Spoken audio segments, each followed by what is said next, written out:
Halo guys, balik lagi bersama Bang Theo di sini. Kali ini Bang Theo akan melanjutkan cerita Against the Sky Supreme.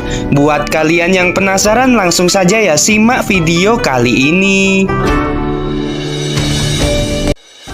Nanggong Yukin menekan kepanikan di hatinya, tetapi tubuhnya gemetar. Nanggong Yukin menatap Mumenyi dan berkata, "Kamu bilang Tanyun sudah mati. Apakah itu benar?" Meskipun Nanggong Yukin menatap Mumenyi dengan marah, tetapi hatinya merasakan sesuatu yang campur aduk. Bagaimanapun, Tanyun telah menghabisi begitu banyak murid Istana Jiwa Ilahi. Semua orang beranggapan mengapa Nanggong Yukin gemetar dan marah saat ini. Itu karena Nanggong Yukin tidak bisa membalaskan dendamnya terhadap Tanyun secara langsung. Mumenyi menatap tajam ke arah Nanggong Yukin dan berkata, "Kamu bisa hidup sampai sekarang ini, itu karena Tanyun yang membantumu. Mulai sekarang, jika kamu berani mengatakan sesuatu mengenai Tanyun, aku akan menghabisimu, meskipun kematian akan menantiku." Murid Divisi Pil berkata serempak, "Kakak ipar, kami mendukungmu." Melihat niat membunuh yang kuat dari murid Divisi Pil, Ruyan Chen menundukkan kepalanya dan tidak berani menatap ke arah para murid Divisi Pil. Di sisi lain, ada kesedihan yang tak terlihat di mata Nanggong Yukin.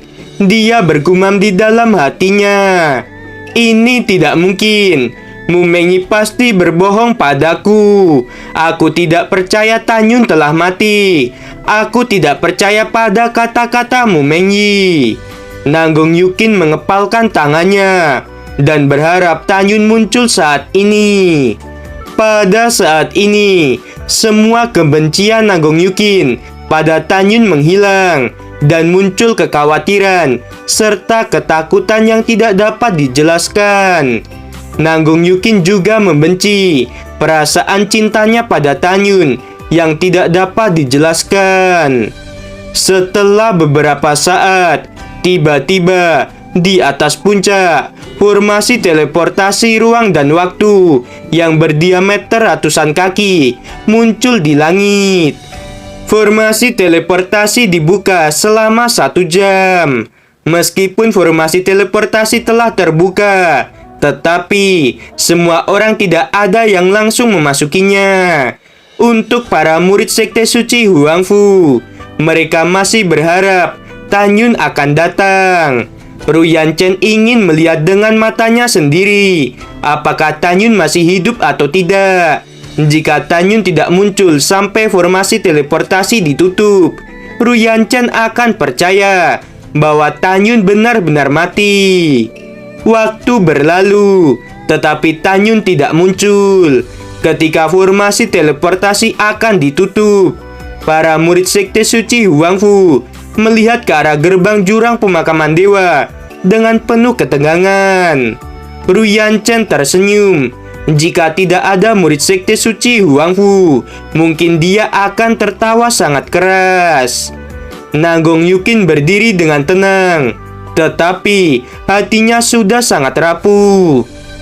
Luo Fan berlutut sambil memandang gerbang jurang pemakaman dewa dan berkata, "Saudara Tan, terima kasih atas pertolonganmu pada kami."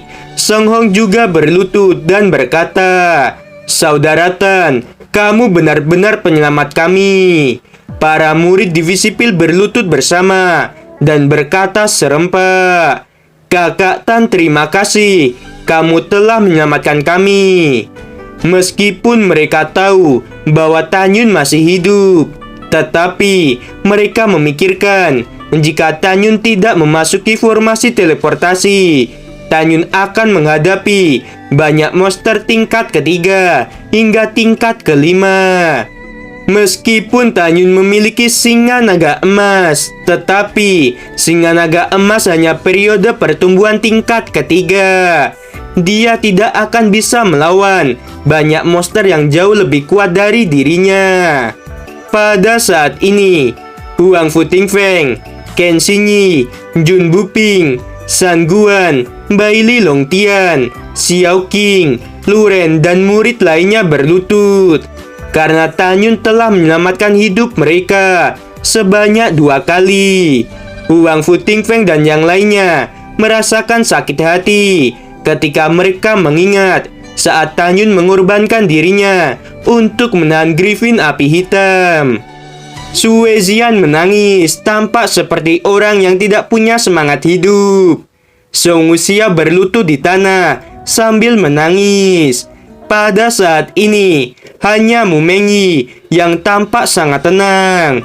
Mu Mengyi memejamkan matanya dan berkata, "Formasi teleportasi hampir ditutup. Cepat kalian masuklah."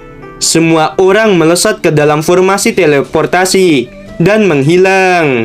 Di puncak, Ruyan Chen berteriak pada Nanggong Yukin untuk cepat memasuki formasi teleportasi sebelum ditutup.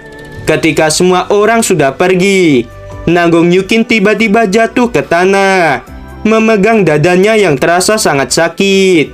Nanggong Yukin memuntahkan beberapa teguk darah dan berkata, "Tan Yun, di mana kamu?" Pada saat ini, semua kebenciannya pada Tan Yun menghilang. Nanggong Yukin sudah yakin bahwa Tan Yun benar-benar telah mati. Kesedihan yang mendalam memenuhi seluruh tubuhnya. Pria yang membuatnya merasa sedih dan patah hati sekarang telah tiada.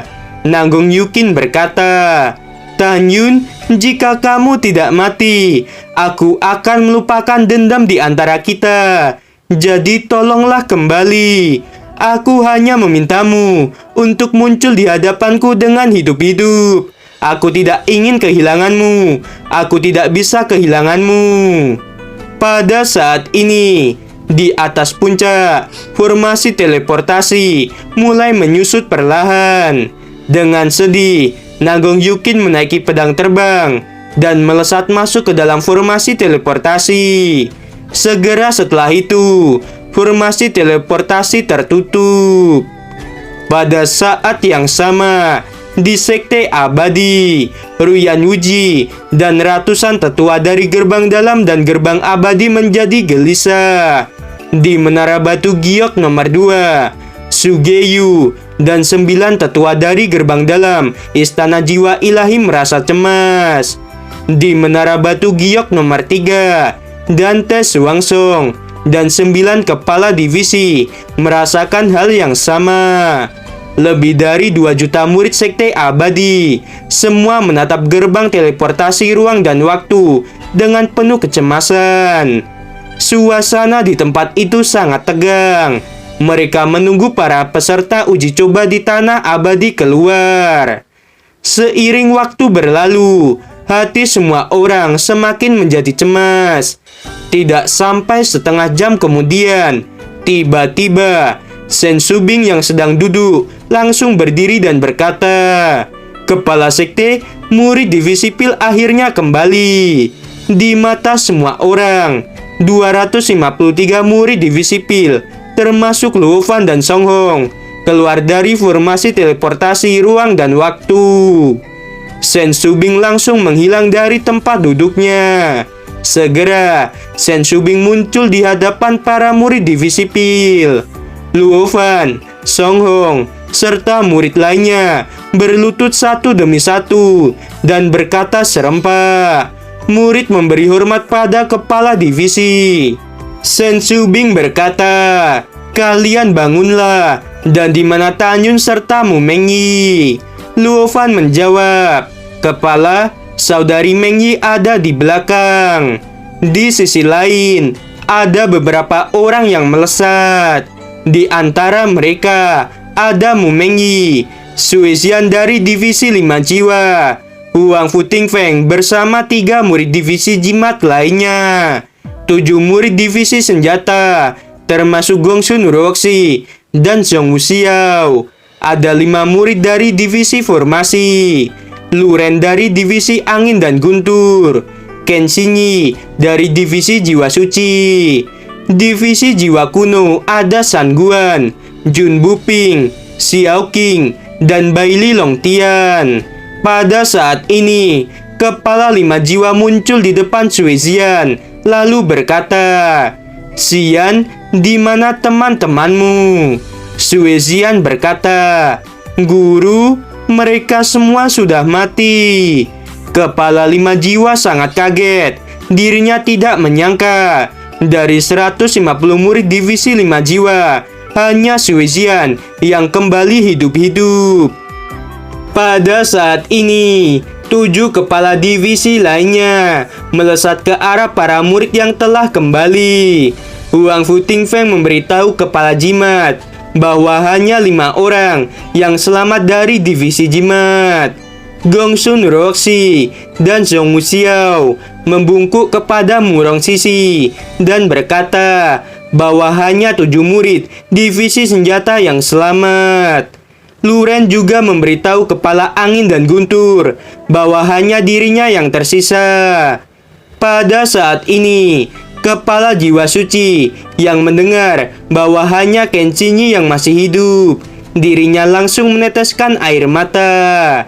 Kepala jiwa kuno melihat Xiao Qing, San Guan, Baili Longtian, dan Jun Buping selamat. Dia merasa agak lega karena 4 murid itu merupakan murid terkuat dari divisi jiwa kuno. Yang paling menyedihkan adalah kepala divisi jiwa binatang. Dia tidak pernah menyangka bahwa semua muridnya tidak ada yang selamat. Dan Tai Xuanzong tiba-tiba bangkit, menatap Mu Mengyi dan bertanya, "Mengyi, di mana Tan Yun? Kenapa dia belum keluar?" Air mata Mu Mengyi menetes dan dia berlutut ke arah Tai Xuanzong, lalu berkata, "Kepala sekte, Tan Yun sudah mati." Kata-kata itu seperti sebuah ledakan yang besar di hati Tai Xuanzong. Tubuhnya yang kekar bergetar hebat dan bertanya, "Katakan, bagaimana Tan Yun bisa mati?" Mu Mengyi menjawab, "Kepala sekte, Tan Yun memasuki jurang pemakaman dewa dan token identitas miliknya telah rusak." Dan Tai Xuanzong berkata, "Ini tidak mungkin. Tan Yun banyak akal dan murid yang tidak terkalahkan." Shen Shubing yang mendengarkan hal itu, tubuhnya langsung terasa lemas, hatinya penuh dengan kesedihan.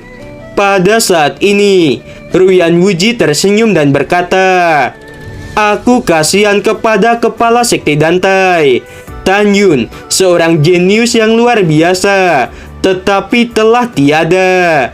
Ruyan Wuji berkata lagi, "Dari 1000 murid sekte suci Huang Fu, hanya tersisa 277. Itu sangat tragis." Di sisi lain, Sugeyu tersenyum bahagia. Tepat ketika kemarahan Tai Xuanzong hampir sampai puncak, tiba-tiba Ruyan Chen keluar. Ruyan Wuji melirik Tai Xuanzong dan berkata, "Kepala sekte Dantai, lihatlah, pasti akan banyak muridku yang kembali hidup-hidup." Ruyan Wuji menatap Ruyan Chen dan berkata, "Anak yang baik, cepat beritahu kepala sekte Dantai berapa murid sekte abadi yang kembali." Ruyan Chen berkata, "Ayah, dari 2000 murid sekte abadi, hanya aku yang selamat." Kata-kata Ruyan Chen seperti tamparan yang keras pada Ruyan Wuji. Ruyan Wuji berkata, "Apa yang kamu katakan?" Ruyan Chen memandang Mu Mengyi dan berkata, "Murid sekte abadi kita telah dihabisi oleh murid sekte suci Huang Fu yang dipimpin oleh Tan Yun." Ruyan Wuji mengeluarkan 3 teguk darah. Wajahnya tampak langsung menua. Ruyan Wuji berkata, "Aku memiliki 2000 murid jenius, tetapi hanya putraku yang selamat. Aku benar-benar sangat marah." Gimana teman-teman, episode kali ini semakin seru bukan? Buat kalian ya yang masih penasaran sama kelanjutannya, Langsung saja ya, subrek channel Bang Teo ini. Terima kasih.